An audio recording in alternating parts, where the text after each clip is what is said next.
a person who vigorously supports their country and is prepared to defend it against all enemies or detractors, both here at home as well as overseas.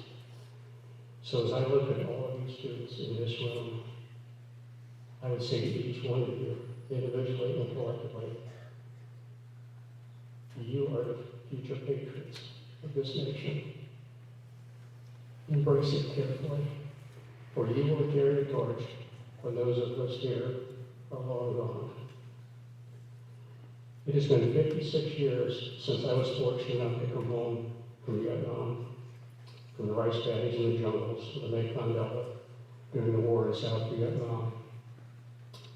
That song, I've only heard it twice. It has particular significance to me and many other veterans, particularly Vietnam veterans. When I came home from Vietnam, we landed at Travis Air Force Base, and an American aircraft that brought us home. There were 162 of us on that aircraft. And when we landed at Travis Air Force Base in Southern Cal, when we got off the aircraft on the tarmac and walked into the building, what we could see outside the chain link fence was the burning of the American flag and the draft card. I would say to you, future patriots of this country, never take the freedoms of this country for granted, and honor and revere every symbol associated with the freedom of this land. You are the ones that will be able to make that happen. So, fast forward to about 7 years ago. For personal reasons that I won't get into here today, I chose to take my 2 sons to go back with me to South Vietnam, to those combat areas that I and my unit served in. To honor those from my unit who never came home, and to record memories while I was there on this trip from so long ago, and to record new memories to give to my 2 sons and to my 4 daughters and to my wife, Gail, who is here today, so that they would know the whole story, at least from my time in Vietnam. And so that time in our history, at least in my family, would never be lost.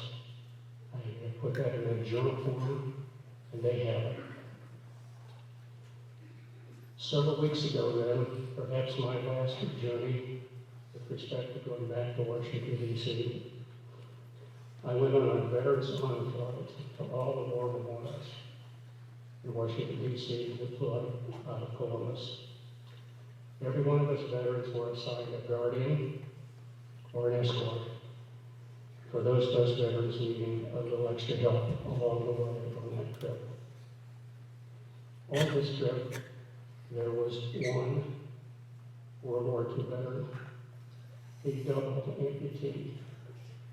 He had 2 escorts to help him because he had lost both of his legs in a wheelchair so he could enjoy his trip the rest of the day. There were 7 Korean War veterans. There are very few World War II veterans left. There are very few Korean War veterans left.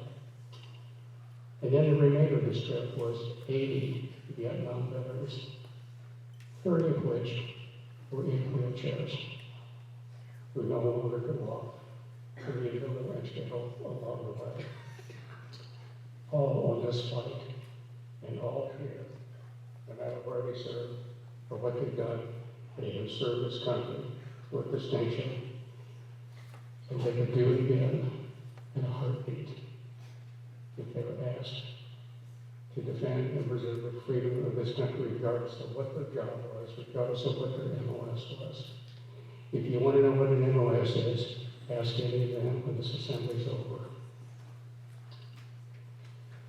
So I would say this, regardless of when we're served, whether in a nuclear submarine in the depths of the sea, or an F-4 Phantom fighter jet, supporting those of us on the ground in trouble, whether ground combat operations, or whether in munitions and ammo area, or the motive goal of having served in military intelligence, or any other military supportive honor, or the military reserves, whether called to serve or drafted to serve, a grateful nation offers job well done, how good and faithful servant, to those who have gone before us, and to many of you here today.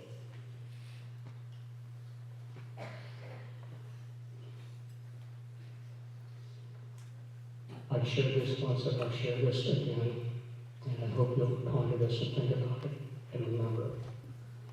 Each of you young students here today at Taft Elementary in Ashland, Ohio, represent the future of this great nation. We here will ultimately pass the torch to you. You will be the leaders of this country tomorrow. You each have the opportunity to build up on the freedoms that have been bought and paid for by those who are gone, and bought and paid for by many in this room today, and others of the 16 million veterans of this country that I mentioned earlier. Bought and paid for those who have died and those who are living.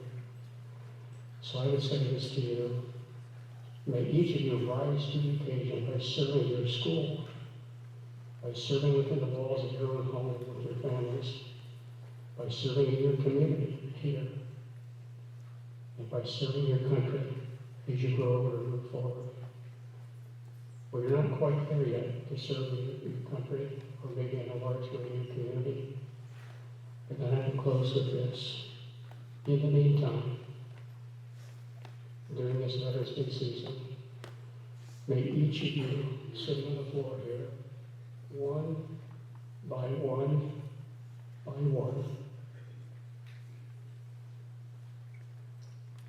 take just a moment to honor and thank you in your own way, and to do so by remembering